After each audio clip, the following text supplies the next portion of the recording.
And thank you everyone for inviting me to be part of this webinar. What I want to talk about is the very beginnings of elephants in this island.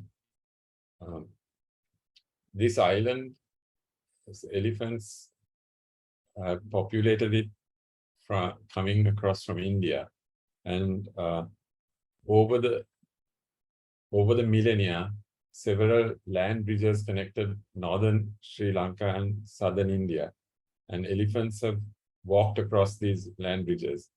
The last of these land bridges submerged about 9,000 years ago, but it's safe to assume that land bridges that were connecting the two land masses earlier than that, more substantial and forested, would have been the conveyance for elephants from India to come to Sri Lanka.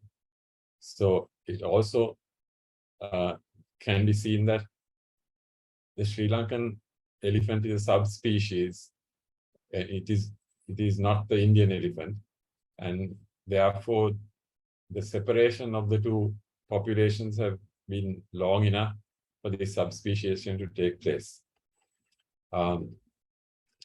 So early man in Sri Lanka is dated to about 45,000 years ago. And elephants, however, have been here long before that.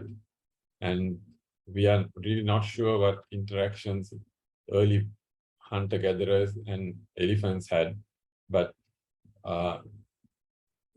definitely there would have been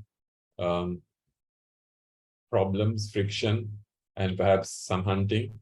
But by and large, the elephant population would have been allowed to live their lives in the forest in a greater freedom than they have to face later on. In early historic times, there are records of elephants being taken into captivity. There are records of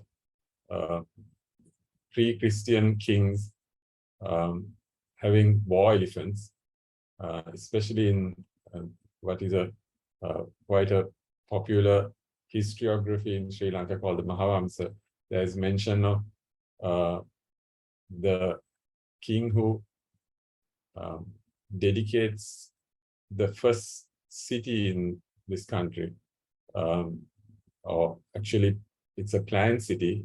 It's called Anuradhapura, and it is still there in more or less ruined state. And an elephant is used to break the ground to demarcate the city's citadel boundary limits. So that is about 350 BC. And then subsequently, many elephants are held in captivity for war purposes. And there are many kings, up to 100 kings probably ruled from these northern capitals. And they had elephants for various purposes, one being war machines. But we have to understand that elephants in ancient or pre-industrial Sri Lanka, or in the pre-industrial world, was basically used as a piece of machinery.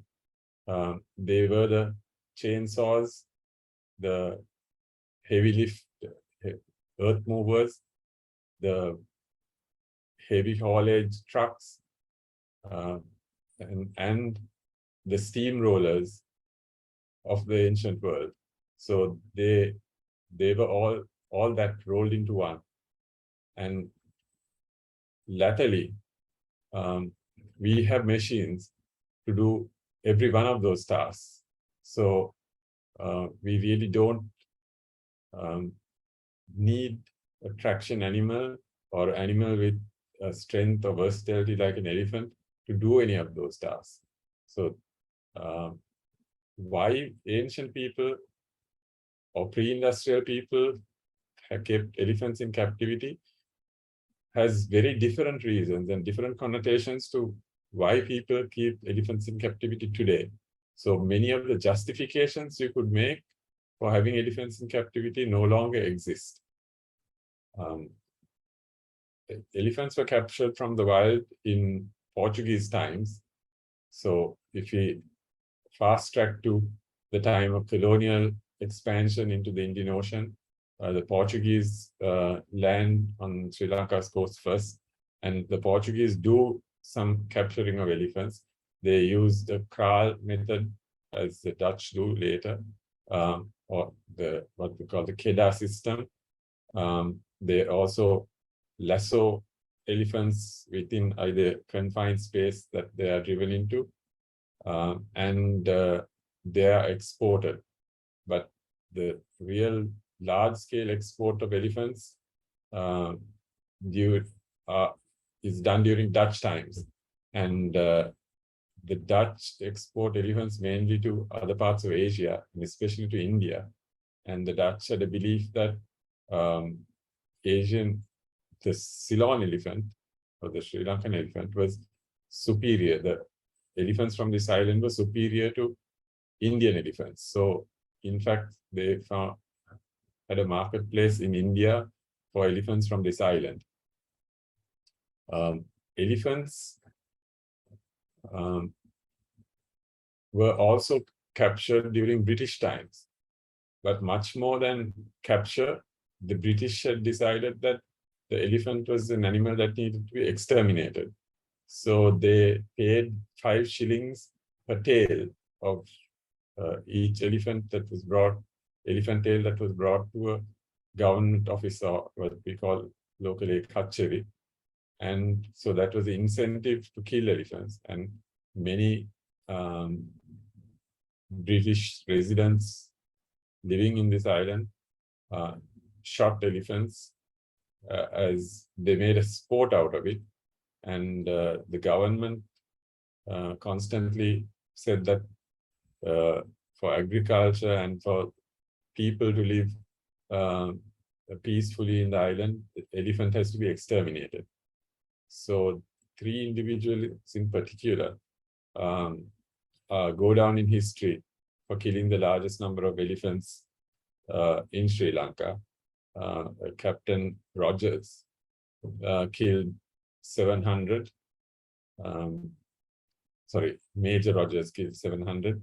Captain Galloway killed 650.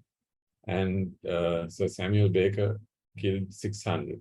These are individual kills for elephants in limited stays in the island.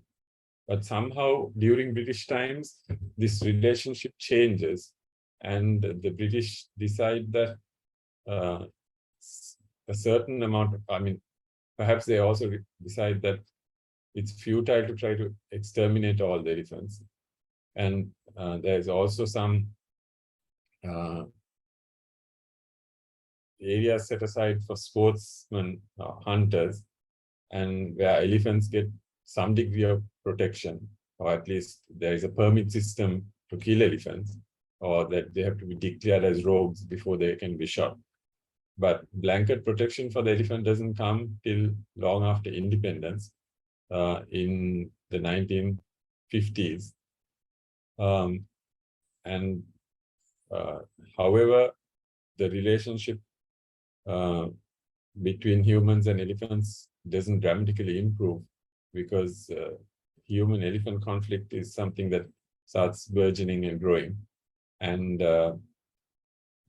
elephants are not captured. There's a moratorium on capturing elephants, and elephants are allowed to live their lives within the forested areas that they do live in, and they are protected, whether they be in protected lands, in other words, sanctuaries, national parks, reserves, or whether they are outside of those lands. But outside of those lands, then there is a lot of conflict with farming communities. And human-elephant conflict in Sri Lanka is created by humans. In other words, it's often a lack of political will or bad political decisions putting humans in harm's way or in the path of elephants. And however, elephants are used for pageantry through time. It's hard to exactly say when the Temple of the Tooth or the Perahara that is held every August in Kandy began with elephants, but there's some record that that spectacle and that pageant transpired before, for some centuries without elephants, and then elephants were added. But I have also seen a frieze in an ancient temple where there is a procession of elephants and people, and some of the people are riding on the backs of elephants. But there is no indication as to what that procession was. Elephants, so, are intertwined with the culture of this country. You see elephants in the friezes of temple or stupas, and it's a common motif in many ancient temples, and both and there is indication that they're always captive elephants, because either they have a rope around an anchor or some other rope over the shoulders, or some indication that the animal is actually a captive animal. But the justification for captivity no longer exists. And the laws do protect elephants in the wild, but in very recent times, elephant smuggling or illegal industry capturing elephants from the wild has begun. And that is something that is very disturbing to conservationists, to animal welfare activists, and anybody who cares for these animals and would like to see them continue to live a peaceful existence or coexistence in the wild.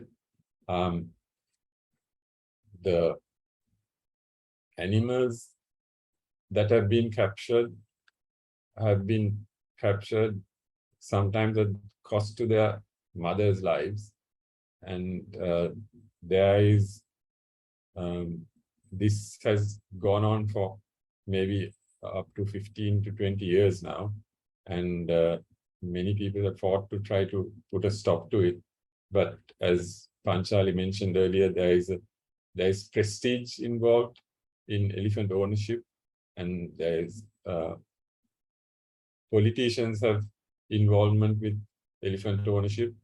There is it's almost like when you own everything you ever want to, and you have vehicles and houses and every other comfort, the next step is to own an elephant. I mean, it's not everybody who thinks like that, but unfortunately some people do think like that, and they don't really care how they obtain these elephants. And this is what upcoming court cases are all about, trying to bring some semblance of normalcy to this illegal trade. So just to recap, Sri Lanka has always been a country or an island which has exported elephants from many ports, from ancient times up to modern times. And we still do send elephants out of the country. There have been attempts to stop this, but somehow each government that comes in allows some loophole to be used to send elephants as exchange gifts or gifts from the people of Sri Lanka or whatever to various nations. And many of these animals live abject lives in their host countries.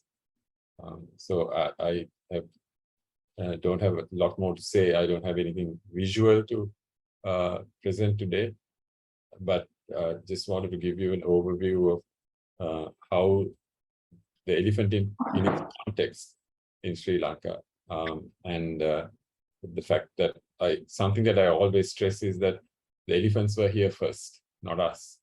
So we have every need, and elephants have every right to coexist with us, and we should accommodate that right that elephants have, whether these rights are like human rights, universally acknowledged or not.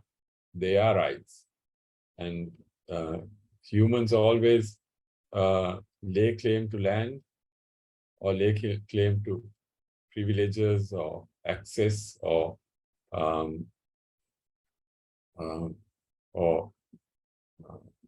well, they assert their rights based on who was there first. So based on that basis, elephants were here first, long before us, long before prehistoric humans. So that should be acknowledged. Thank you.